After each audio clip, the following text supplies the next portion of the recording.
Coming up next on the Jeff Crilley Show, the Catholic Foundation has been around for 70 plus years. We're going to be talking to the CEO and president next.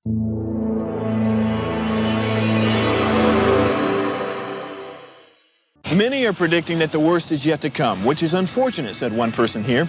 Until now, they've enjoyed the reputation of being the nation's icebox. Watched a burglar in his home this morning by webcam. As a journalist of over 25 years, stories are what make my world turn. Reporting live from the Dallas newsroom tonight, Jeff Crilley, Fox 4 News. But in 2008, I took the jump from my familiar life and started a PR firm from my home. We're talking about anyone with a camcorder like the one I'm using becomes a television network. We started slowly growing the company, and we now have over 100 clients, and we've branched into the world of live digital broadcasting. I now own 8 different TV studios and have a huge team, and the stories that I now get to share are sometimes the most important of my life.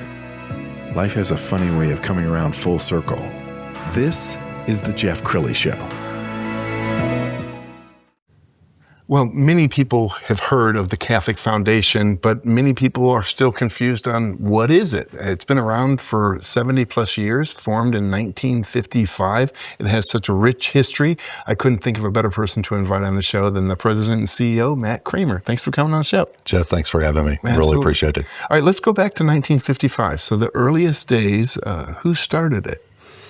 Well, it's interesting. It's actually a historic event in the Catholic Church, because it's the only time I know a bishop has ceded power over money. So Bishop Gorman was the bishop of Dallas and Fort Worth Diocese at that time, the Catholic Diocese. And there was Ed Maurer and Joe Eunice were 2 businessmen that he got together with and said, we need a foundation that will address the needs of the growing needs of our Catholic community. And they looked at the Baptist Foundation, which was already in existence in Dallas.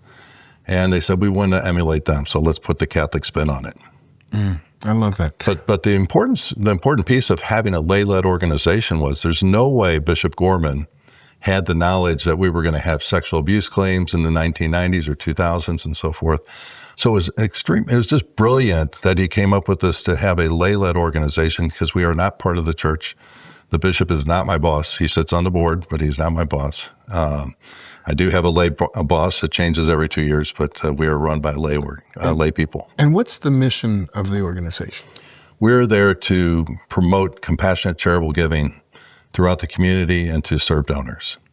So we help donors, people who are philanthropic that want to help the welfare of the poor, the good of the society. We help donors find a better way to conduct their charitable giving. We help them simplify it. We help them amplify it. We're the ones that have our finger on the pulse of what's going on in the community. So we offer a lot of good services. We're not like, we offer similar funds like Schwab or Goldman Sachs or those types of folks, but we're not a transaction house. We're a relationship house where the donors that come to the Catholic Foundation are part of our family. Beautiful. We're going to pull up the website, and as we scroll on the website, you guys do so much charitable giving. Give me examples of some of the groups that you fund. Well, so let me tell you this first. This last year, we granted out over $32 million. Wow. That was to 900 different organizations through 3,400 grants, and that was across the United States. So the grants, philanthropic grants from our philanthropy fund, which is the origin of the foundation. We had a grant ceremony last Thursday at the Grand Salon at the Cathedral Shrine of Our Lady Guadalupe downtown, where we gave out $1.55 million to 37 different Catholic organizations or organizations that serve a Catholic population here in Dallas. One of the examples, there was a group that is called Puede Network, and they're downtown, and they serve and teach children that are in school, but they are working on building a FIFA, hopefully with the help of FIFA, but if not, they're going to still have a soccer field that we gave a grant towards. Wow. For one of the poorest parts of Dallas that would not, they're playing on rocks and broken glass instead of actual soccer fields. We do a lot of security grants. That's the case we're in today in our churches and schools and so forth. Technology, anything sticks and bricks. And I think you were telling me before the show that giving is up.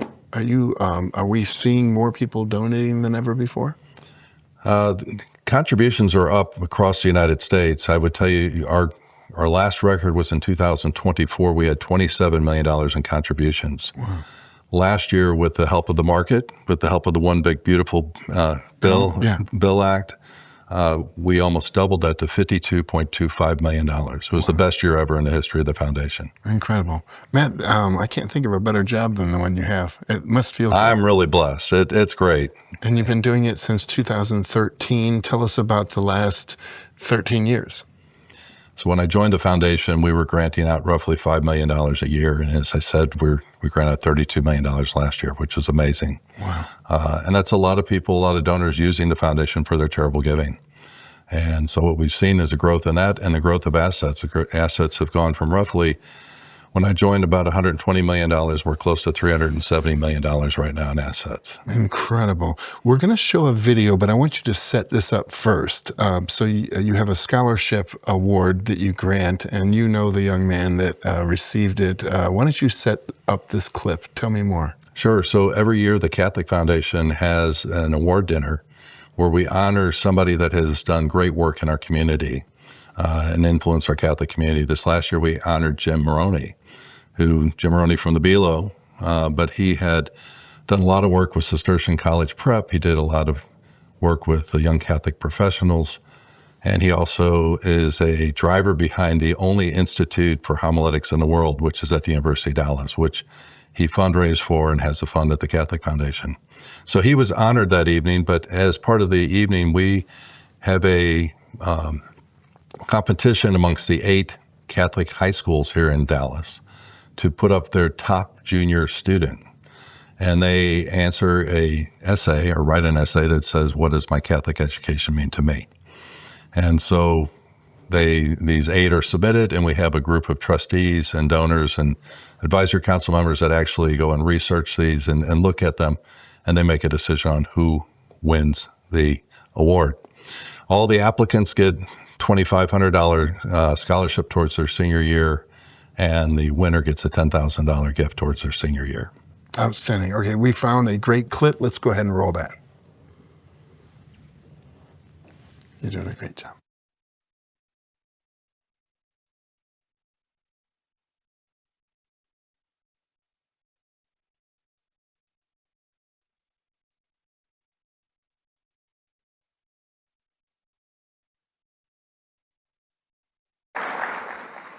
Ladies and gentlemen, we are in no better time to use the values Catholicism has taught us than in this day and age. The world is currently in a time of chaos and conflict, not only between countries, but between people, parties, and ideologies. From the war in Ukraine and the atrocities in the Gaza Strip, to American government shutdowns, corruption in the natural disasters in my parents' home country of the Philippines, and the violations of rights around the world, humanity faces injustice. Many in the world today have abandoned, are unaware of, or ignore the values that we as Catholics hold so dear. Love for one another bleeds out in protesting streets, and compassion is hogtied in the back of unmarked chariots of false truths. But there is a solution to this strife, one that has existed since 1606, the Catholic education. God is a mysterious being, one who we are never meant to understand, but also one who gave us free will and the right to choose our own morality. In his name, we chose to preserve his teachings and perpetuate them into the next generations. We are taught from an early age the values Jesus had preached, from the fruits of joy, peace, and kindness, to the Catholic social teachings of the importance of human dignity and strength through solidarity. With this in mind, I found what Catholic education means to me, and that is hope. With all the hardships in the world, what we need most is people like ourselves to use the values we were taught in order to uplift humanity. In such a despondent time, we must ensure that the messages of kindness and compassion are continuously spread throughout the world, especially in the roles of governance and leadership.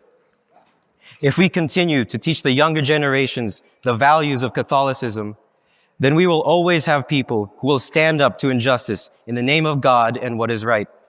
We must ensure that we continue to spread the teachings of Christ so the wounds of the world will heal as people lift each other up, no matter their differences. With the renewed hope that this education has provided me, fear is merely a facade. It is through Catholic education and the great people it produces, including my peers in Christray and beyond, that I find a better future and a better humanity. Yet hope is not the only thing Catholic education teaches me. We partake in an endeavor that many in the world cannot relate to find oneself through God's teaching. Today, I found myself giving this speech. I'm a someone who is hopeful for humanity's future, enabled through my Catholic faith. I would like to thank Christray Dallas, my alma mater, St. Pius X, my peers and teachers who have supported me along the way, and especially my family for allowing me this opportunity and teaching me how to live through Christ. I know we are in perilous times, and hope is a dying value, but I implore you to keep that value, for it is the only way to grant the righteous changes we desire and to persevere in the ages to come. If you cannot see the good in the world today, then be the good in the world to ensure a better tomorrow. Salamat, magandang gabi sa inyong lahat. Thank you and have a blessed evening. It's so impressive. So he was speaking in front of 1,100 people. Right. I mean, that's a lot of pressure. He was the second in the family. His brother actually won in 2019. Wow. And the one who complains about these guys, because the students are always the top speaker of the evening, is the bishop, because the bishop follows him. He says, why do I have to follow these guys? I love it. Well, we have a few minutes left, so final thoughts. Well, I will tell you, it's you said it's a great job that I have, but really it's a job of stewarding the gifts of our generous donors across Dallas, but we have donors across the United States. And you don't have to be Catholic to use the Catholic Foundation. We are a community foundation, and again, we continue to grow. Our biggest challenge when businessmen ask me, what do you need? It's awareness. We're not Catholic charities. We are definitely a financial institution that helps people not only with their current giving, but for their legacy giving. When they want to leave something for a church or for a school they want to, in perpetuity, they can use the Catholic Foundation to help them to make sure that their intentions are carried out. We build roadmaps for people. We help guide them. It's not our need to receive money. It's our need to make sure that we steward their charity and their intentions properly. So people trust us. That's why I think we had such a growth over the last several years. There's a lot of trust in the foundation. We have a tremendous staff of people that work and nurture. We're not a transactional house. So like I mentioned earlier, if you call the Catholic Foundation, you're going to get a voice. You actually talk to a live person. It's not going to be a voicemail jail someplace. So I would just encourage people to give us a call. It doesn't hurt to have a conversation with us. It doesn't cost anything to have a conversation with us. I will tell you, we do so many different things that it does take time to learn what the foundation can do for you. But I will also tell you that after people have worked with us for even a short period of time, they're always saying, why didn't I do this earlier? Beautiful. Matt, thank you for sharing your journey with us, and thank you for doing the Lord's work. We're going to end with the website, which is CatholicFoundation.com. The great Matt Kramer. Thanks for coming on the show. Jeff, thank you so much. It was a pleasure visiting with you. And that's it for now. We'll see you next time.